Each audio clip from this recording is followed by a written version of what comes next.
So, what is self-sabotage, and why is it the one thing that is keeping us from the life we truly desire?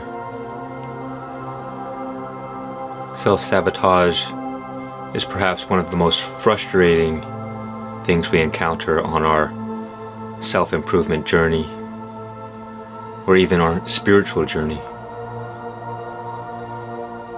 It can feel like we're running into a brick wall, this kind of ceiling that we just can't break through. And we struggle and we fight and we try so hard. And yet for whatever reason, it's like we're in chains. And whenever we get to a certain point, the chains pull us back down. We fall back into self-destructive behavior, addictions, and vices. We do the things we know we shouldn't do, and yet for some reason we can't prevent ourselves from doing it. So why is this? How do we stop it? How do we overcome self-sabotage? First, we need to provide a bit of context so we may better understand what is going on here.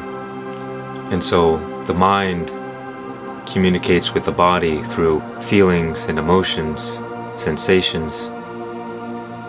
And the body communicates to the mind through thoughts, patterns, images. And so our body is always taking notes on our experiences and what feelings are associated with them. We see thoughts, we see images, and because they have certain meaning to us, they evoke certain emotional responses. Our body's job is to keep us alive, so it's always recording and taking notes on how we are going about our experiences. And if certain experiences evoke certain emotional states, our body will paint a picture to best understand how to keep us alive. Take, for example, let's say in the 3rd grade, the teacher asks a question and you're really excited because you believe you know the answer. And so you raise your hand and the teacher calls on you, but you find out that your answer was wrong, completely wrong. And so the other kids begin laughing at you. The whole class erupts in laughter. And then they move on. And so you feel embarrassed.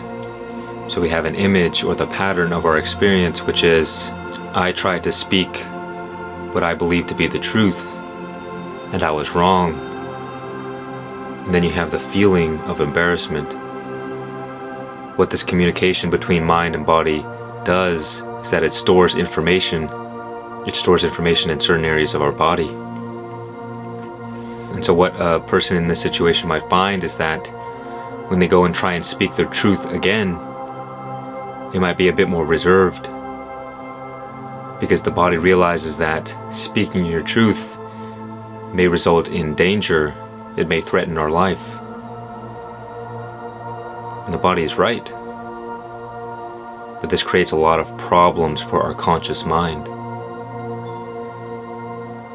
And so information will be stored in the throat and it will contract, preventing energy from flowing freely through that area of the body. The unconscious mind is the intelligence of our body, and the conscious mind is the intelligence of our brain. And so life, our experiences, are like a dance between the unconscious and the conscious minds. This is the source of all self-sabotage,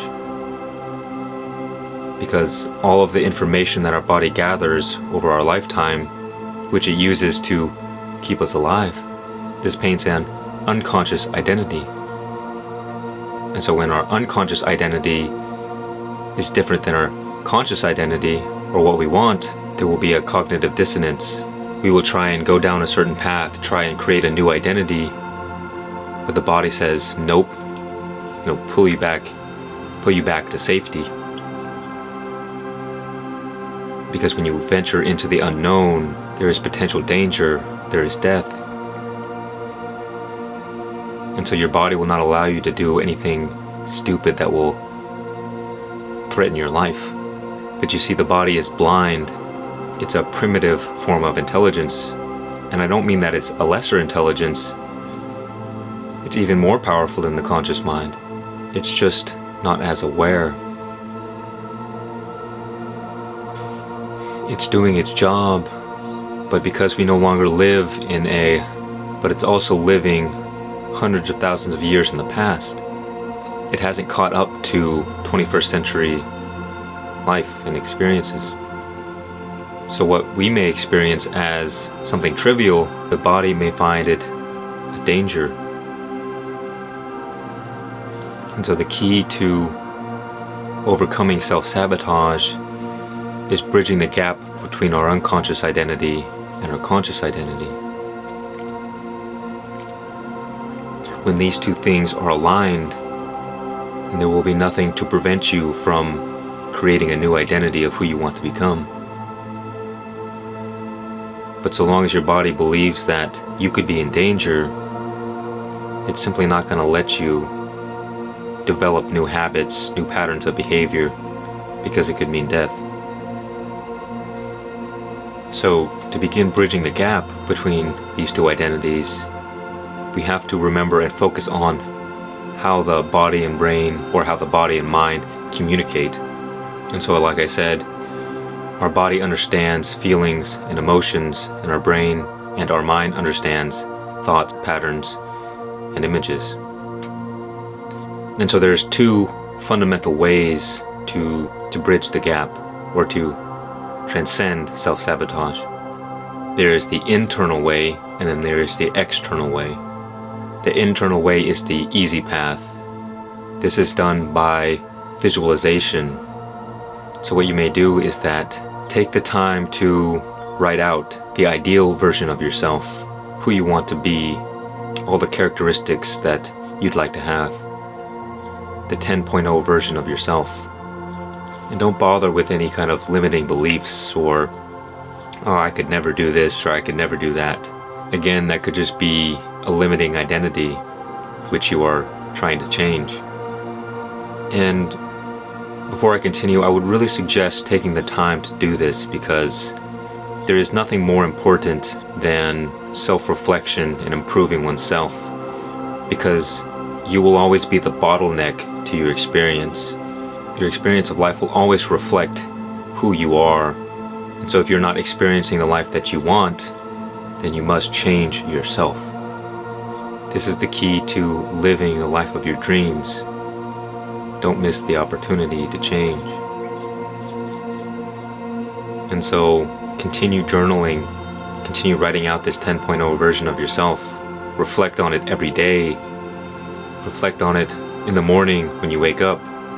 Reflect on it before you go to bed.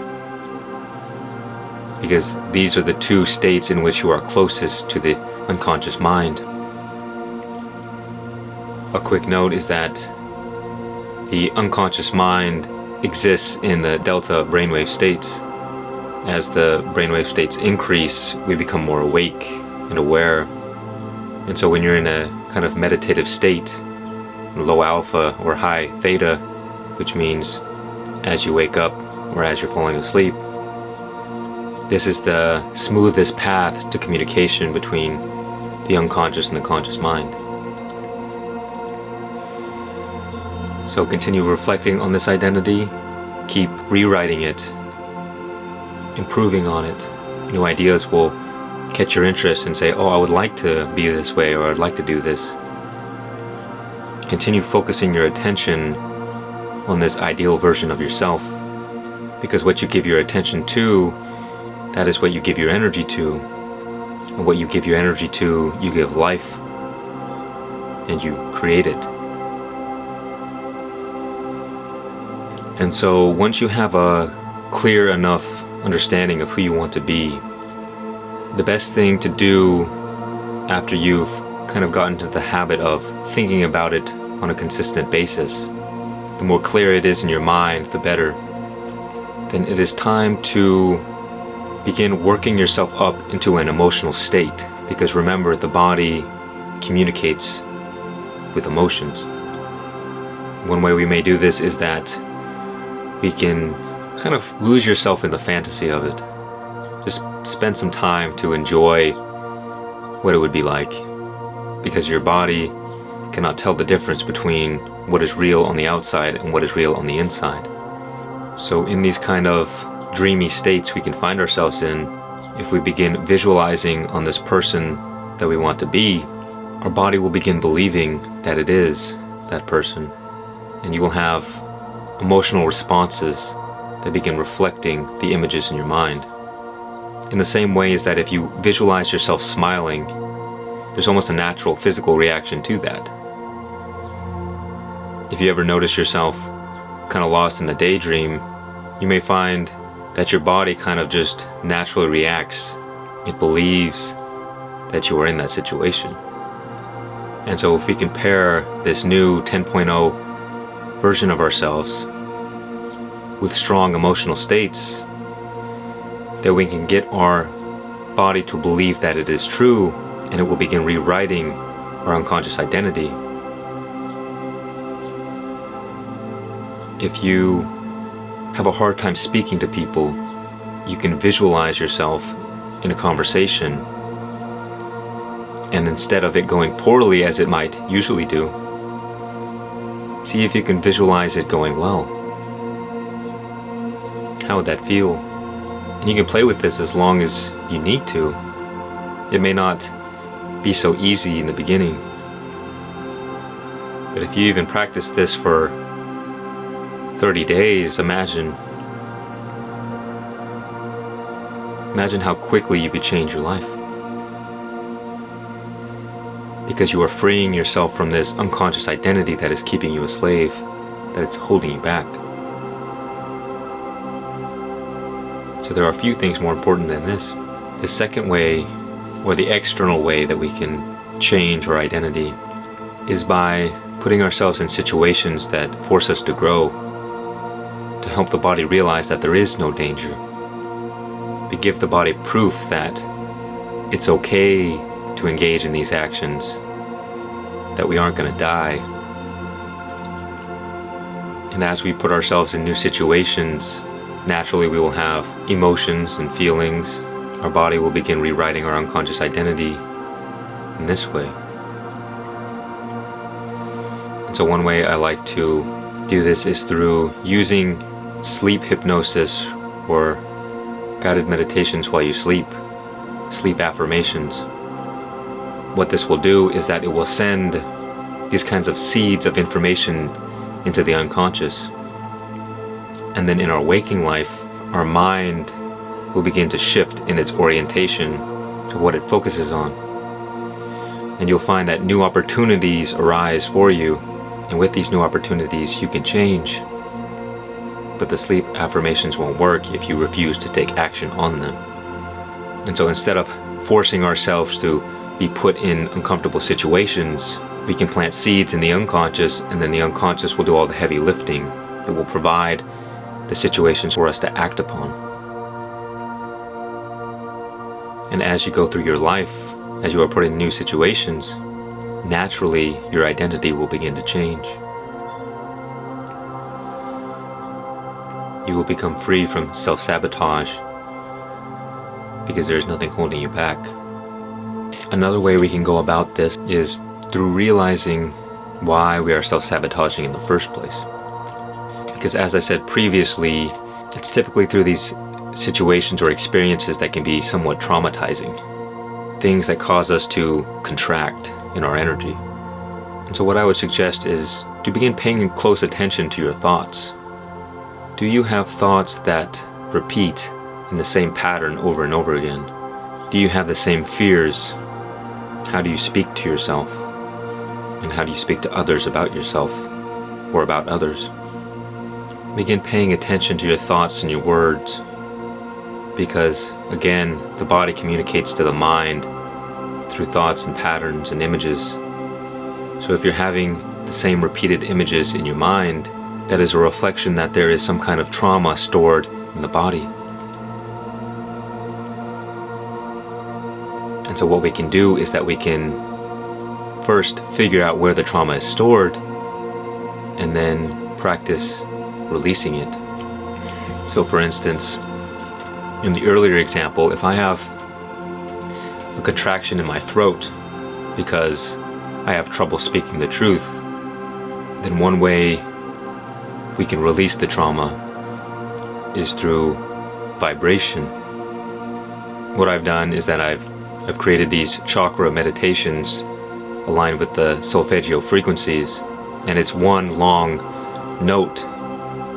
So what I like to do is this kind of vibration meditation where I'll hum at a certain frequency on a certain note and even change notes. By vibrating at different notes, different frequencies, it's almost like shaking out the tension, clearing out any information that might be stored there from traumatic experiences. It's the same logic that I've heard where after, let's say, a deer gets attacked by a mountain lion and escapes, it might, for a moment, violently shake its body and continue on with its day. And I've heard that this is kind of the deer's mechanism to get rid of the tension. And so basic exercises that we can do is shaking our bodies, doing strenuous exercise, stomping on the ground even. If you go outside onto the grass with your bare feet, this may help ground your energy, and you can do just shaking exercises. Just shake the body. Stomp on the ground, almost like you're forcing your energy downward, giving it to the earth. This is perhaps what they call bioenergetics. You can pair shaking out the body with deep breathing, and slowly over time, you can just shake out the tension, release the energy blockages. Because that's what an energy blockage really is. It's a contracted state in whatever area of the body the trauma is stored or the information is stored. Sometimes screaming into a pillow will help. Sometimes listening to a sad song and allowing yourself to cry and feel the emotions fully without resisting them. What they call catharsis. Feeling your strong emotions and letting them go. Because a lot of our tension, a lot of our problems occur because of resistance. Resistance to certain things, to certain experiences. When we resist something, we tell the body that we do not want this, but sometimes we resist what is good for us, what we need. And so we self-sabotage ourselves in this way. So if I have trouble speaking my truth, if there's a contraction in my throat, then sometimes you might just have to bear the suffering of speaking your truth, putting yourself in that uncomfortable situation where there may be a bit of conflict. But if you can do this, if you can allow yourself to speak your truth, well, then you will gain confidence in yourself. Your identity will change. So as long as we remember that we communicate with our body through our emotions, and our body communicates to our brain, to our mind, with thoughts, then we can begin a dialogue between the unconscious and the conscious mind. Whereas now, it may just be the unconscious mind is running the show and we're just kind of along for the ride. We might believe we're in control, but the fact is that our body is far older and more intelligent than our conscious mind. This is just strictly evolutionarily speaking.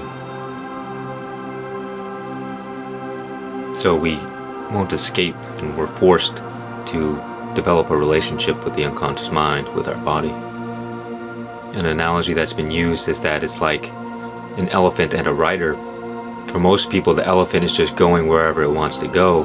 But when you begin nurturing this relationship with the unconscious, allowing for a dialogue, allowing for communication, then you, the rider on top of the elephant, can begin directing the unconscious to the paths you want to go down.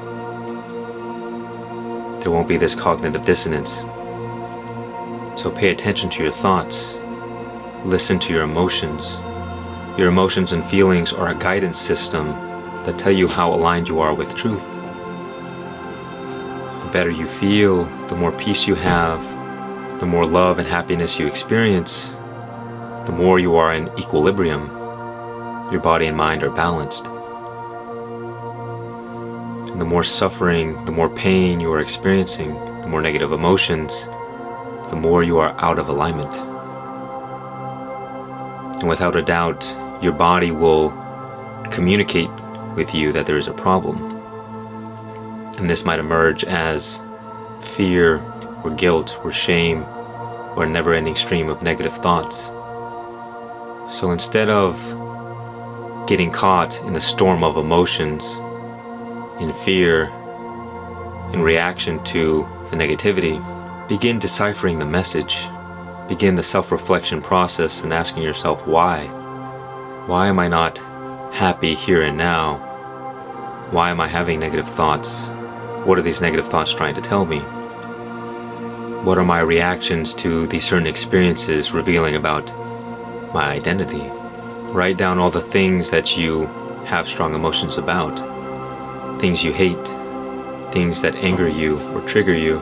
By journaling about these things, you will begin to have insight on the nature of who you are. And the more aware you become, the more accurate information you have to make the right actions. But if you are unaware, if you are unconscious of the problem, then there is not much room for change. Find the things that you are afraid of and simply just ask yourself why. Why do I avoid certain things? Why do I have certain desires? This all comes down to simply knowing yourself. Very few people actually know themselves.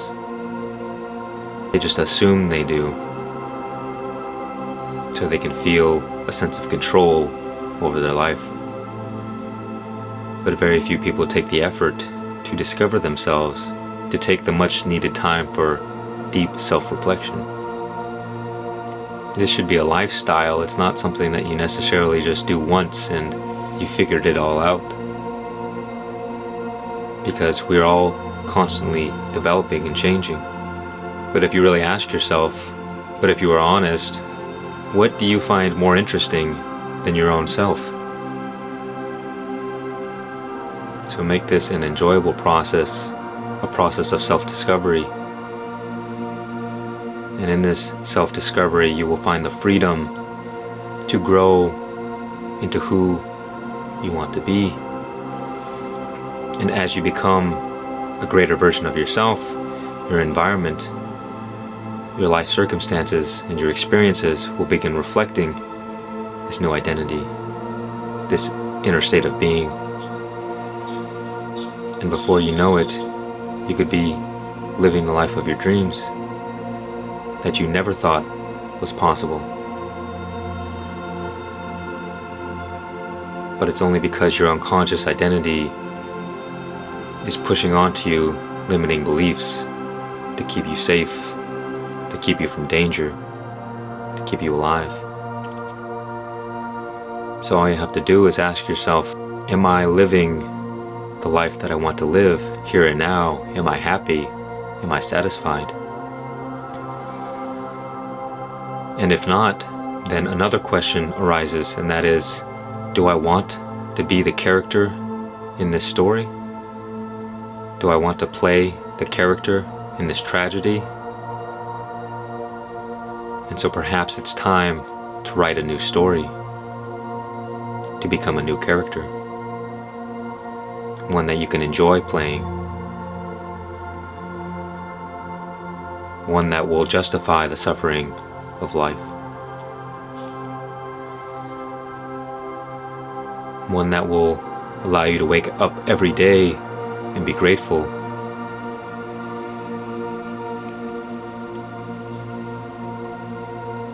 And this is achievable by anybody.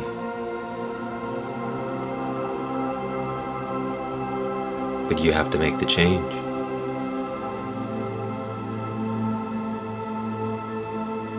The choice is yours.